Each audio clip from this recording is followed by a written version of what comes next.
as Lutherans, we believe that pastors aren't hired. They're not employed by churches at all. Instead, God sends pastors to churches, just as God sent Paul to the different churches on his ministry journeys. You're listening to The Coffee Hour. I'm Andy Bates. I'm Sarah Gulseth. We are continuing our Set Apart to Serve series, talking about the joy of serving as a pastor today. Thanks to Concordia University, Wisconsin for supporting The Coffee Hour. You can find out more about Concordia University, Wisconsin at cuw.edu. Live uncommon. Joining us today, the Reverend Peter Deberny, pastor of Grace Lutheran Church in Mastic Beach, New York. Pastor Deberny, welcome to The Coffee Hour. Oh, it's my pleasure to be here. Thanks for having me on. All right, before we get into your story, I realized I don't know where Mastic Beach, New York is. Where is Mastic Beach, New York? So Mastic Beach is on Long Island, which means it's about 50 miles east of New York City. So about a 2-hour drive from the city itself. So you think Mastic Beach, think just a skip away from the city. So New York City, basically. I like how 2 hours is a skip away. Yeah, in New York City. People actually commute from Mastic Beach to the city every morning. So, oh yeah. That's a bit of a commute. Yeah. Oh yeah. They'll take the train or they'll drive through rush hour traffic. Some people leave 3:30 in the morning to get to the city every morning. It's pretty crazy. Now, what's your commute look like? It's about a 2-second walk. Nice. My parsonage is about three houses down from the church, so it's pretty nice. Now, where are you in relation to the beach, since you're in Mastic Beach? We're about 3 miles north of the beach, the South Shore. So we got sandy beaches, all that. I'm planning to go to the beach after we have our conversation today. Got a dog I bring down there, go for walks there. It's pretty cool. I love it. Well, let's talk about how you came to be a pastor at Grace Lutheran Church in Mastic Beach, New York. Who influenced you to even consider formation and becoming a pastor? Well, I didn't want to get into theology right away, but I'm going to do it anyway. My story really shows the divine call. And you probably heard this before, right? As Lutherans, we believe that pastors aren't hired. They're not employed by churches at all. Instead, God sends pastors to churches, just as God sent Paul to the different churches on his ministry journeys. I think the same thing is true with the divine call when someone who is young feels God sending them to be a pastor. And I think my story is pretty evident of that.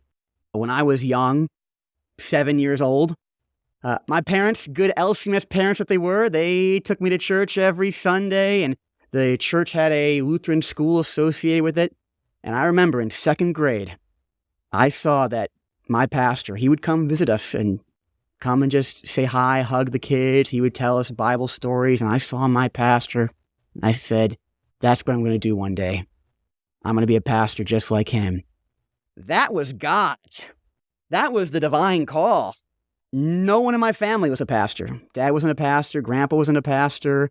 Both my parents are doctors. My sister's in nursing. My brother's in med school, all medicine. Logically, I'd end up being a doctor too, but no, God pulled me. He called me to be a pastor. And that was the start of my journey. At 7 years old, I knew and never changed. I was going to be a pastor for his church. I love that. That's so cool. So where did that go from 7-year-old through what was the rest of your journey to becoming a pastor? Well, I like to call myself, I'm a system guy. So I do what the seminaries like us to do. I went to a Lutheran middle school, went to a Christian high school, and then, okay, what's next? The Concordia University system, of course. And so I wanted to do the pre-sem program, and I wanted to get away from New York for a little bit. I grew up in New York, up in Buffalo, Niagara Falls area, but I said, you know what? Let's get away. Let's go to Nebraska. So I went to Concordia, Nebraska, the pre-sem program there, and that's kind of where I really fell in love with Lutheran theology and our Lutheran practice. I got my Greek and Hebrew there in the pre-sem program, felt very, very equipped and prepared as I went to Concordia Seminary, St. Louis, and there I did my studies. I got my vicarage assignment my 3rd year. Sure enough, went back to New York, went to Long Island, spent a year there under Pastor Jeffrey Browning, then went back to the seminary for my 4th year, and then God called me. Guess where? Back to New York. Couldn't get away. And I ended up on Long Island once again to serve the people here. And I have found here on Long Island, there are so many faithful Christians hungry to hear the gospel. There's such a need here. And so I have a lot of joy of being a pastor here on the island. You grew up in the Buffalo area. Now you live on Long Island. Those are two very different places. Oh, yes. Very different. I was technically a New Yorker when I came from Buffalo, but now I am a true New Yorker, being close to the city, for sure. They even have different accents in different parts of the state. So, yeah. Oh, yes.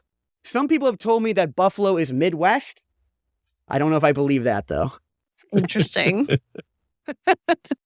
So that was quite a journey, and it sounds like you enjoyed the journey. It sounds like being a student all along the way, and now coming back to New York and serving as a pastor in New York.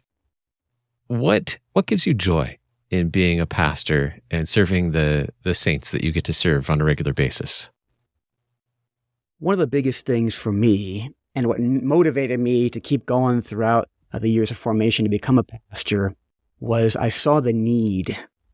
I really felt needed as a pastor. And not me personally, I'm just a lowly sinner like we all are, but rather the vocation of pastor. I am a slave to God, I like to say.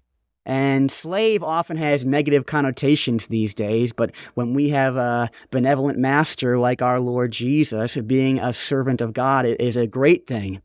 And as a slave to God, as a pastor, I am Christ's representative to people. When people see me, they see a reflection of Jesus and his love for them. And so I'm so filled with joy when I see the Spirit of God working in the people I care for as Christ's representative. Give you an example. When I go to the hospital, one of my favorite things to do as a pastor, I think about when I'm going to be old one day and maybe my family will be here, maybe they won't, and I might be alone suffering in a hospital. Will someone come see me? Does someone care enough about me to come visit me? I hear all the time in church that Jesus cares. Jesus loves me.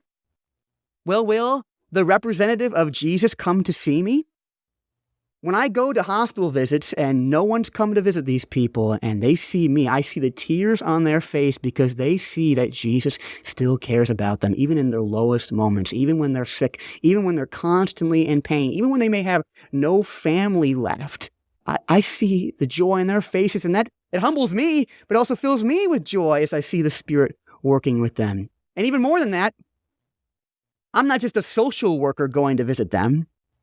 I get to deliver a promise to them, real hope, that there will be true healing. Even pain is just temporary. Christ will come with healing either in this life or the next. I can give them assurance that because Jesus lives, we shall live also. There is no message more important than that. And how humbling it is that a sinner like me, I'm the one who gets to deliver it. And that's one of the things that gives me joy as a pastor, for sure. Tell us a little bit more about the people that you get to serve. Because, I mean, obviously, you are so excited about this vocation of being a pastor. And I want to know who those people are that you get to serve every day. Well, I love New Yorkers. I love New Yorkers. They're very different than the Midwest because I went to Nebraska and I got to see the people that, you get to a four-way stop and all the three of them wait for you to go first. I've seen the Midwestern folk, and I love New Yorkers too. New Yorkers often get a bad rap of being stuck up and then they don't care. And it's sometimes that, stereotype can be true in some ways. But what I found about New Yorkers, especially New Yorkers on Long Island, is if you're one of them, you're one of them. And they will love you to the end. They will care about you to the end. And I have seen that in this congregation so much with the relationships I've built with these people that they tell me things like, Pastor, I'll follow you wherever you go. Whoa, okay, that's a little scary, but they'll follow me following Jesus, so I guess that's a good thing. Once you earn their respect and love, they just shower it upon you. And that's one of the big things I've learned in my short time in the ministry. What's the most important time in the church service on a Sunday morning? The theological answer is, of course, it's word and sacrament. It's preaching the word. It's giving God's gifts, and I agree with that. But on a purely relational level, It's right before and right after the service is done. When you can have one-on-one conversations with the people in your congregation, when you can be Christ's representative to people on a personal level. Does pastor smile at me? Is he willing to listen to me? And when they build that trust with you, you just see the joy on their face. The people that come up to me and give me full embraces after service, it's humbling and it's just awesome seeing God at work in these people for sure. Thanks, Sarah. That's a great question. Now I'm curious what fellowship looks like. Oh, I want to go. On Long Island. What does fellowship look like for you as a pastor and those you get to serve, that being so important to you? What does that look like? A lot of congregations around here on Sunday morning, it might be coffee and donuts. Is it coffee and donuts or are there bagels? I mean, what does fellowship look like for you on Long Island as a pastor? It's bagels, it's donuts, it's coffee, but I'm around a bunch of Italians, so it's a lot of them. We are never are short on the food and the cake, and it's just awesome. Again, after the service is over, just seeing people hang around the church talking with each other for half an hour. Sometimes I'm here 2 hours that the service is done, and they're still here talking and caring and serving, and that's what people really need. They really need that fellowship with each other to show that there's someone who cares about them. And as the pastor, I have the chance to lead by example. Will I reach out to people? I've gone to churches where I've sat in the middle of the sanctuary, in the middle of the pew, and I just did a test. Would anyone come up and talk to me? And I've been to churches where not a single person came up and talked to me, and that really hurt. But as the pastor, you get a chance, you can show people, hey, I'm going to go up and talk to this person at the beginning of the service. I'm going to go up and shake everyone's hand. I sometimes stand outside the door and have people walk by and I greet everyone. And people learn from that. I can lead by example. So sometimes churches are really good at fellowship. Sometimes they need to practice a little bit. And I can lead the congregation that way. And it's another joy of being a pastor, seeing people follow my lead there for sure. We're talking about the joy of being a pastor in our Set Apart to Serve series today with Pastor Peter Deberny of Grace Lutheran Church in Mastic Beach, New York. We'll continue the conversation in just a moment, right here on the Coffee Hour. I'm Andy Bates. I'm Sarah Golseth.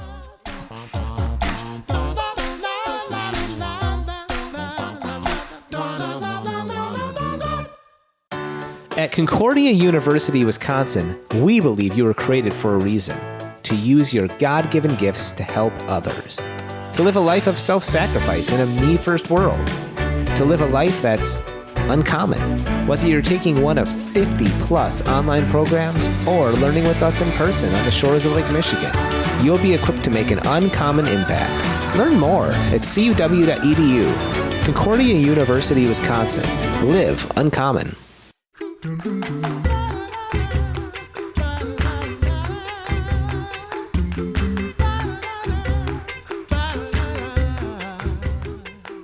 Welcome back to the Coffee Hour. I'm Andy Bates. I'm Sarah Golseth. We are in the Set Apart to Serve series today, talking about the joy of being a pastor with the Reverend Peter Deberny of Grace Lutheran Church in Mastic Beach, New York.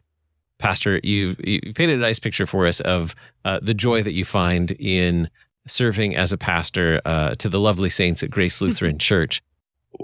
What about when it becomes challenging? I'm sure that there are challenges in being a pastor. How do you stay sustained in the joy of God's word when you are faced with challenges in your vocation? Well, absolutely there are challenges. And I found one of the biggest challenges of being a pastor is you can't be wishy-washy and you can't just make everyone like you. Man, it would be great if I could just be the most popular person in the room at all times. But as a pastor, not only am I called to speak in love, but I'm called to speak the truth in love. And the truth is sometimes divisive. I remember the first couple months of my ministry were pretty tough because I came in saying, we are going to speak the truth, and some people did not agree. Some people who had been members of this church for a long time just straight up left. And that was very hard for me. Maybe there was a seed of doubt or two in my heart. Am I doing the right thing? So the first thing, of course, is I remain constant in prayer. prayer to God and constant in the scriptures, constant in our Lutheran confessions, right? Continuing to learn. Once you reach ordination, you're not done learning. It's a constant process.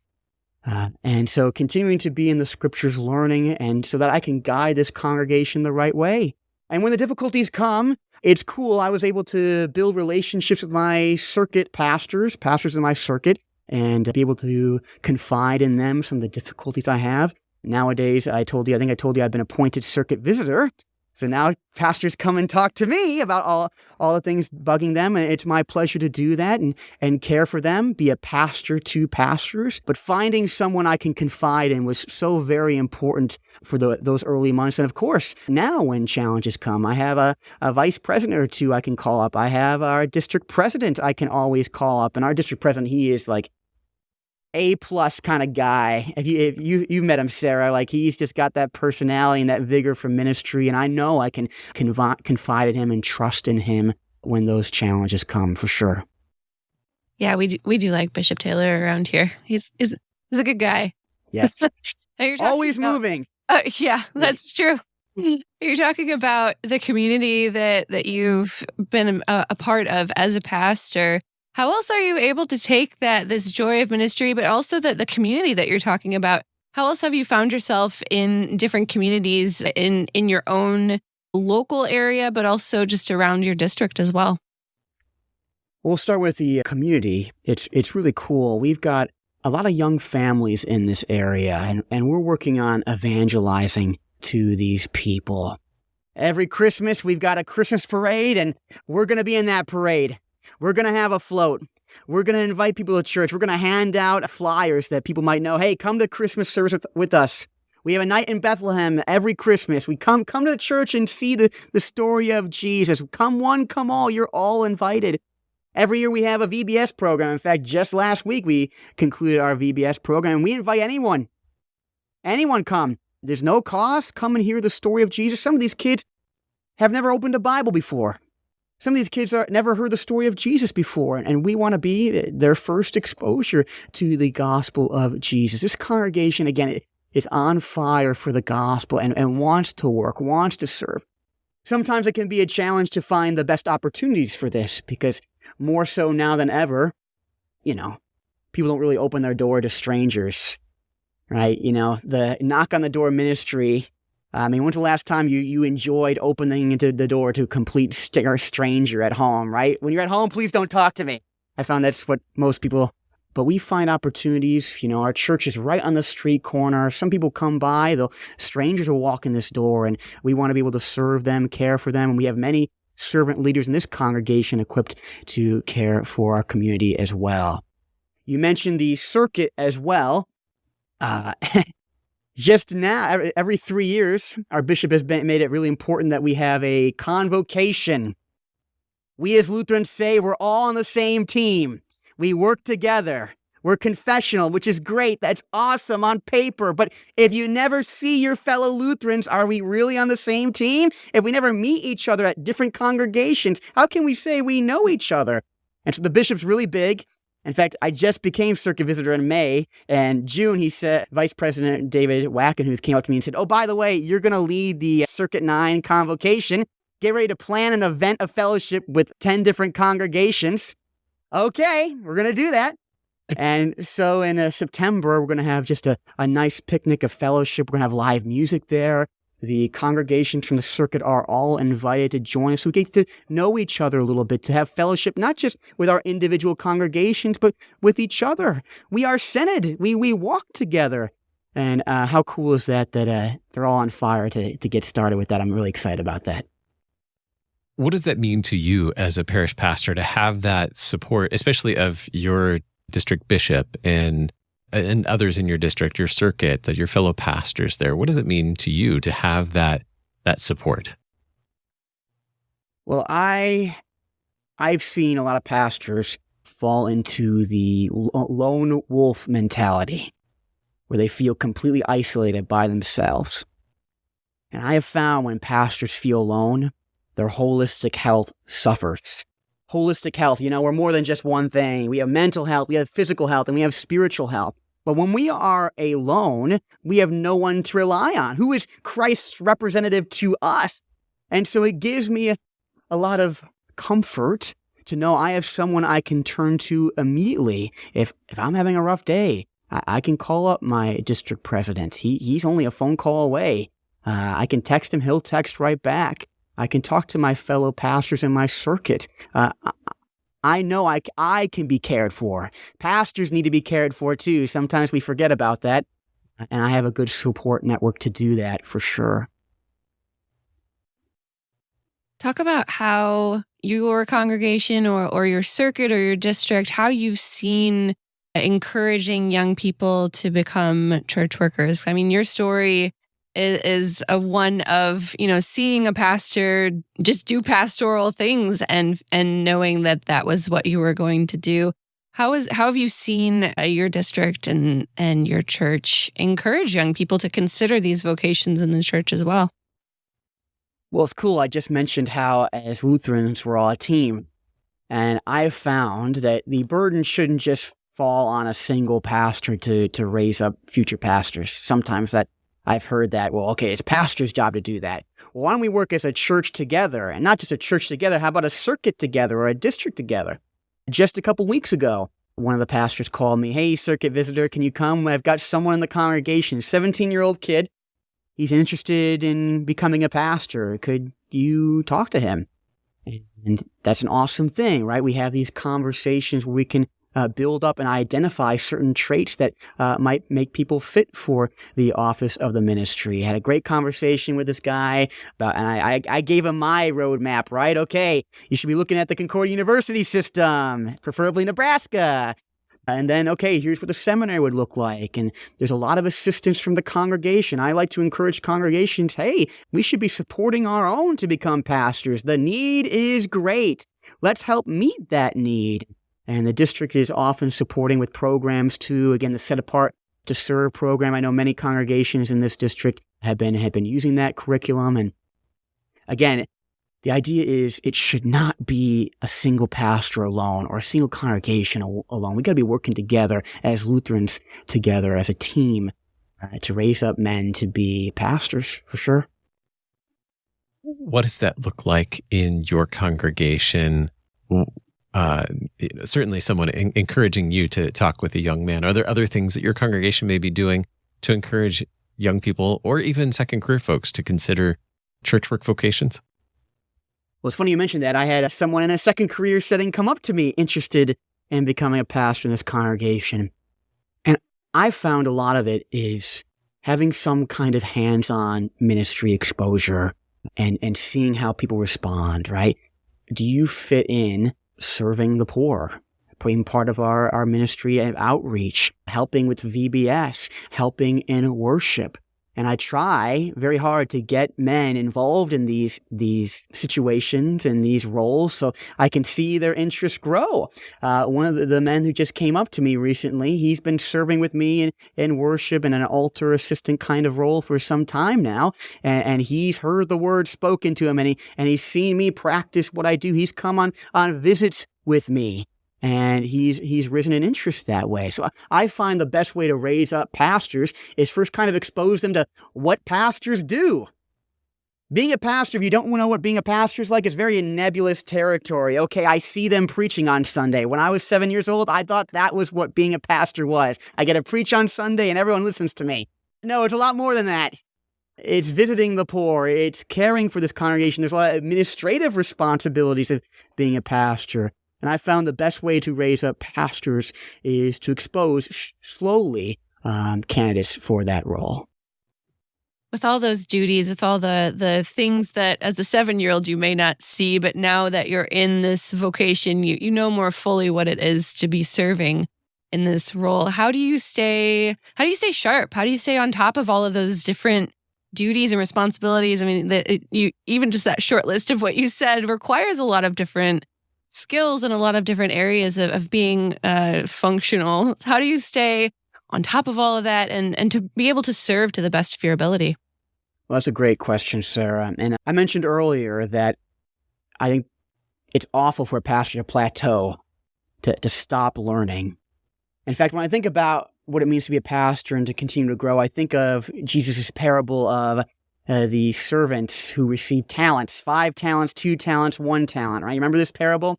Mm-hmm. And the master leaves 5 and 2 and 1, and the wicked servant, he hides his talent in the ground. And I like to focus on what the servants did with 5 and 2. They didn't just sit on it. They grew their talents. They continued to use their master's abundance for his glory. And so it's true for pastors. We need to continue to learn and grow and take our talents and grow them. If we're sitting on them, maybe we are not doing our duty as pastors, as Christ's representatives. So I like to continue to read, the district offers a lot of resources for workshops. Little secret, I've been applying for the Doctorate of Ministry program at Concordia Seminary, right, to continue to learn and grow that way and continue to be challenged by different perspectives of different pastors, right? I don't want to just be confirmed in my own biases as a pastor. It's very easy for pastors who are lone wolves just to think, okay, what I'm doing is good and right, and I don't have to change anything. I want to continue to be challenged by people who are smarter than me. Standing on the shoulders of giants, I think the expression goes. And so I continue to learn and grow because that's my duty as a pastor, as a Christ representative. Joy in serving, joy in learning, lots of joy Amen. in being pastor. Yes. Our guest today, the Reverend Peter Deberny, pastor of Grace Lutheran Church in Mastic Beach, New York. Pastor Deberny, thanks for being our guest on the Coffee Hour. My pleasure, and God's blessings to you all in your ministry. You can learn more about Set Apart to Serve by visiting lcms.org/SAS. You've been listening to The Coffee Hour. I'm Andy Bates. I'm Sarah Gulseth. The Coffee Hour with Andy and Sarah is a production of KFUO. To support the Coffee Hour and KFUO Radio, visit kfuo.org. You can also text KFUO to 41444 or send an email to gifts@kfuo.org. And you can call us at 800-844-0524. KFUO. Christ for you, anytime, anywhere.